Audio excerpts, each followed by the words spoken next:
देखिए, इमरान अलीमा को बनाना चाहते थे, लेकिन बुशरा बीबी और अलीमा खान की लड़ाई की वजह से अलीमा खान, क्योंकि फिर बुशरा बीबी खुद भी कैंडिडेट बन गई। असल में तो एस्टेब्लिशमेंट अलीमा का रास्ता रोकना चाहती थी ना, तो एस्टेब्लिशमेंट ने अलीमा का रास्ता बुशरा बीबी के जरिए रोका। आपको उनकी और लतीफ खोसा वाली ऑडियो लीक याद है ना, जिसमें वो अलीमा खान और बहनों के खिलाफ गुफ्तगू कर रही थी। जी बेहतरीन बिल्कुल। चॉइस अलीमा खान ही थी। और मेरी पीटीआई के कई लोगों से बात हुई, उन्होंने कहा जी कि अलीमा को चेयरमैन बनाएंगे तो वोटर भी निकल आएगा, सब निकल आएगा। लेकिन उस वक्त बुशरा बीबी ने अपना कैंडिडेचर अनाउंस कर दिया और सबने कहा जी बुशरा बनेगी, बुशरा बनेगी। इमरान खान के लिए चूज करना मुश्किल था बुशरा बीबी और अलीमा खान में। लिहाजा एक थर्ड कैंडिडेट के तौर पे बैरिस्टर गौहर आगे, जिसको भी एस्टेब्लिशमेंट चाहते। देखिए, मैं आपको बताता हूँ, ये ऐसी है जैसे पीटीआई को मजलिस वादतुल मुस्लिमीन का निशान भी अवेलेबल था। एक और सियासी जमात भी कह रही थी कि हमारा निशान ले लें। जमात इस्लामी भी कह रही थी कि हमारे साथ इलेक्शन लड़ लें। वो बल्लेबाज पे क्यों गए? क्योंकि बल्लेबाज एस्टेब्लिशमेंट का फॉल्स फ्लैग ऑपरेशन था। मतलब अगर मजलिस वादतुल मुस्लिमीन का प्लान बी होता तो फिर मजलिस वादतुल मुस्लिमीन ने तो अपने निशान ही ना वापस लेने थे। उन्होंने तो खड़े रहना था कि जी हमने ठीक दी है। वो आज भी इमरान खान के साथ खड़े हैं। एस्टेब्लिशमेंट चाहती थी कि मुआहदा बल्लेबाज से करो, बाद में हम बल्लेबाज खींच लेंगे, तो नजरियाती को खींच लेंगे और ये सारे आजाद हो जाएंगे। बैरिस्टर गौहर और सब ने वही किया जो एस्टेब्लिशमेंट चाहती थी, और एक फॉल्स फ्लैग ऑपरेशन का शिकार हो गए। लिहाजा एक नहीं है, आप मिसालों पर मिसालें लेते जाएं। तो इस वक्त इमरान खान की और पीटीआई की सारी सियासत एस्टेब्लिशमेंट के पास हॉस्टेज है, और वो जो चाहते हैं वही होता मुज़म्मिल साहब, आप मेरे आखिरी प्रोग्राम खत्म करने से पहले मेरा आपसे आखिरी सवाल ये है कि इस वक्त ये बहुत ज्यादा बातचीत चल रही है कि हो सकता है कि इमरान खान साहब इलेक्शन से 1 या 2 रात कबल इलेक्शन से बाइकआउट का ऐलान कर दें और वो कहें कि हम अपनी पार्टी जो है इस सारे मामला में, सारी सूरत हाल में हम इलेक्शन में ही नहीं जाना चाहेंगे, क्योंकि अब उनको नजर आ रहा है कि उनको जीतने नहीं दिया जाएगा। तो आपके ख्याल में ऐसा होता मुमकिन नजर आ रहा है कि इमरान खान साहब जो है वो इलेक्शन का ही बाइकआउट कर दें? है। देखें, इलेक्शन इमरान खान साहब इलेक्शन से बॉयकॉट करना चाहते हैं, लेकिन बैरिस्टर गौहर खान इलेक्शन से बॉयकॉट नहीं करना चाहते। आप बताएं, बैरिस्टर गौहर कभी पार्लियामेंट में आ सकता था? आज नहीं, वो बिल्कुल नहीं मुनीर आ से सकते। नहीं आ सकते थे ना। आज उन्हें लग रहा है कि वो जीत कर आ जाएंगे और पार्लिमानी लीडर हो जाएंगे आजाद अरकान के। 5 साल की लॉटरी लग जाएगी, वो क्यों बाइकआउट करेंगे?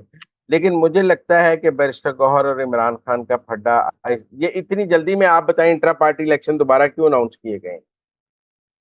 ताकि इमरान खान जो है वो जी कोई बिल्कुल, ऐसा 5 फरवरी फैसला, को। वरना अभी तो अब तो निशान चला गया है। अब 8 फरवरी के बाद भी इलेक्शन कराते हैं। अभी आपके 8.5 लाख वो लोगों ने वोट डालना है। बैरिस्टर गौहर बुनीर से इलेक्शन लड़ रहे हैं, उमर यूब इलेक्शन लड़ रहे हैं, परवेज, हर बंदा तो हम्म। आपका इलेक्शन लड़ रहा है। उसके पास इंट्रा पार्टी इलेक्शन का टाइम है? नहीं है।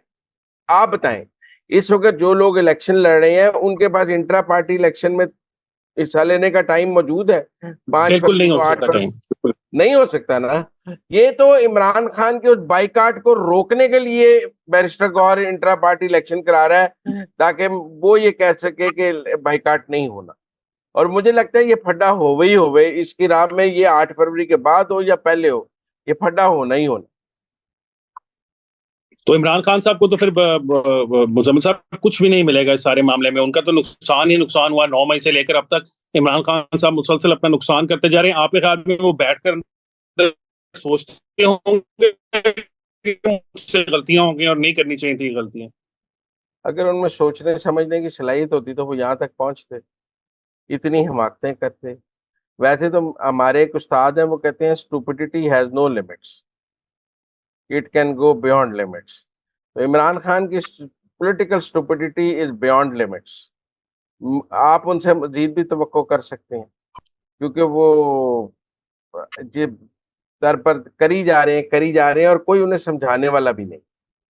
असल बात यह है कि ना वो किसी की सुनते हैं और ना समझते हैं। तो आजकल तो वजन भी बढ़ गया है, और आजकल वो कहते हैं उनकी सेहत भी कोई इतनी ठीक नहीं है, रिहैब पर है। चले मुजम्मिल साहब, अल्लाह करे कि इमरान खान साहब को अल्लाह बेहतरीन किस्म की सेहत दे। बलूचिस्तान में जिस कदर शोरश बरपा है, पहले भी मामला खराब रहे हैं, लेकिन ये पिछले कुछ महीनों के अंदर वहां पर जो मामला हैं वो और ज्यादा खराब हो गए हैं। अभी वो लेटेस्ट जो डेवलपमेंट्स हैं उसमें आपको पता है कि दहशतगर्दों ने पाकिस्तानी फौज की इंस्टॉलेशन पर हमले किए और उनको जो है वो अगवा करने की भी कोशिश की गई। तो आप ये बता सकते हैं हमारे नाजरीन को कि ये क्या वजह है कि ये एकदम शोरश जो है इसमें इतनी तेजी किस तरह आ गई है? देखिए, मैं ये समझता हूँ कि ये बलूचिस्तान में इस वक़्त जो भी शोरश है और दहशतगर्दी के वाक़यात हो रहे हैं, इलेक्शन के करीब, जिसकी वजह से आज इलेक्शन कमीशन ने इजलास भी किया है कि वहाँ सिक्योरिटी की वजह से। अब ये कहने में तो कोई दो राय नहीं ना कि इनके पीछे ईरान है। और ईरान, बलूचिस्तान की जो प्रॉक्सी वॉर है वो ईरान ने शुरू की है और अब इसको इलेक्शन के करीब तेज भी ईरान कर रहा है। ये वक्त आ गया है तय करने का कि ईरान पाकिस्तान का दोस्त है या दुश्मन है। ये वक्त आ गया है ये तय करने का कि ईरान हमारे साथ वही कर रहा है जो भारत कर रहा है, या ईरान को मुस्लिम ब्रादर मुल्क के होते हुए वो सब करने की इजाजत है जो भारत कर रहा है और हम उसको भारत की कैटेगरी में नहीं रखेंगे। हम ईरान को अब उसी नजर से देखें जिस नजर से हम भारत को देखते हैं, जिस नजर से हम अफगानिस्तान में उन दहशतगर्द तंजीमों को देखते हैं जिन्होंने अफगानिस्तान में पनाह ली। अच्छा, हम अफगानिस्तान में तो लीवरेज देते हैं कि जी उनकी रेट नहीं है, अफगान तालिबान की कुछ लोग उनके अबव द लॉ हैं वहाँ पे, वहाँ सेफ हेवन हैं। लेकिन ईरान में तो कोई सेफ हेवन्स नहीं। पासदारान इनकलाब का तो पूरे ईरान पर कंट्रोल है। और पीछे जो ईरान ने पाकिस्तान पर हमला किया है उसकी इजाजत तो खामनाई तक ने दी थी कि आप कर लें। उनको शायद अंदाजा नहीं था कि पाकिस्तान जवाब देगा। जवाब देने के बाद वो लम्बे पै गए और उनका ईरानी वजीर खारजा यहाँ आ गया।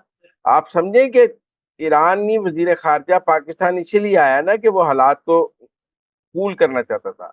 लेकिन ईरान अब एक डबल स्ट्रेटजी पे काम कर रहा है।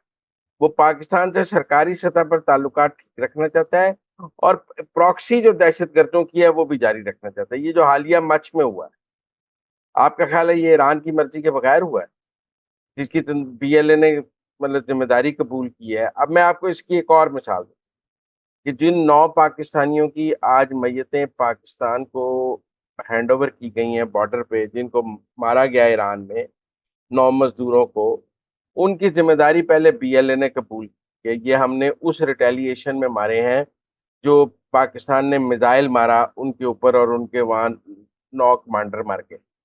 बाद में जब ईरान को हम पड़ गए कि आपने हमारे बंदे मारे हैं, तो बीएलए ने अपने जो जिम्मेदारी कबूल की थी उससे विड्रॉ कर और कहा जी वो हमारा फेक लेटर था। हालांकि वैसा ही लेटर है जैसे वो हर जिम्मेदारी कबूल करने पर लेते हैं। अब मच की जिम्मेदारी उन्होंने कबूल कर ली है।